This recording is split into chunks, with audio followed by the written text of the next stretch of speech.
Dobar dan, dobrodošli u još jednu radionicu Vjeruj u sebe u sklopu istoimenog projekta koji smo odradili uz pomoć sredstava iz Europskog socijalnog fonda. Jedna od tehnika koju smo radili je bila akreno izljevanje, svaki put koristeći neke druge rekvizite i pokazujući kako se sve mogu izrađivati slike akrenog izljevanja na različite načine.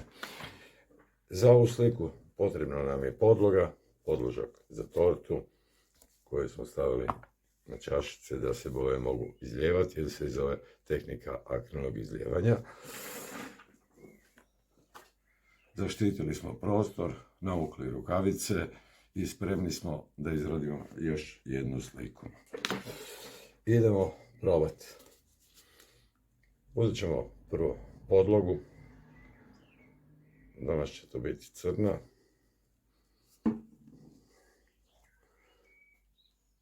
Boja je pripremljena sa medijem. Tako ćemo fino razliti.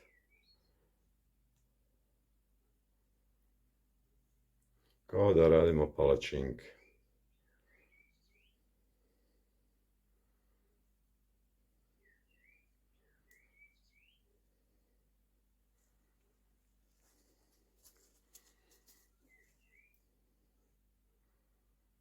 Evo, polako napravimo podlogu.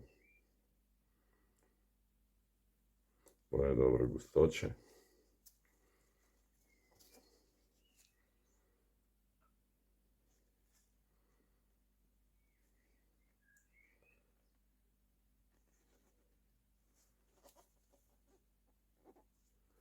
To ćemo prvo prekriti cijelu podlogu. Ne treba žuriti, jer slike ovom tehnikom i tako se brzo izrađuju. Znači neće nam trebati više od maksimalno 10 minuta kad smo pripremili boje.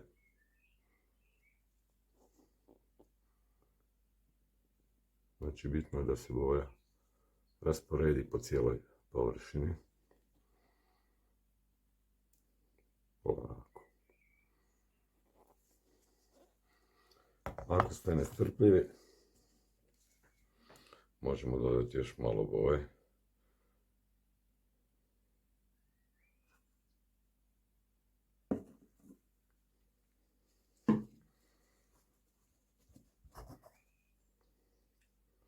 I onda će to ići malo brže.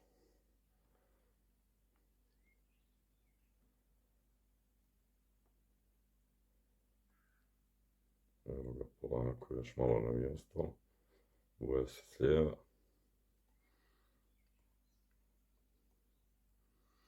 I na kraju možemo to još malo završiti, doraditi, ali evo, još malo ćemo izdržati.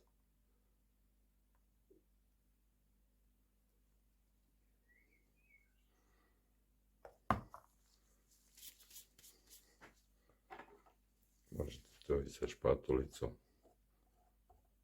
To će se izravnati sve.